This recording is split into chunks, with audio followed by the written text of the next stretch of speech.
এমন কোনো কারণ নেই। আমরা লক্ষ্য করেছি এই উন্মাদনার মধ্যেও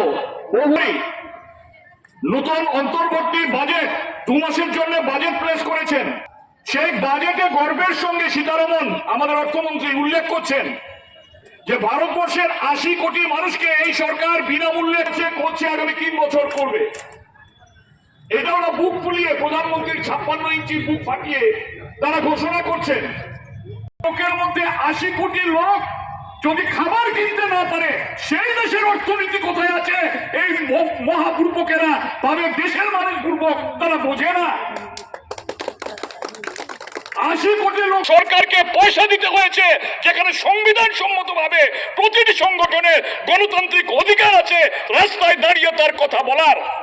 এরা পয়সা নিচ্ছে তার জন্য ট্যাক্স।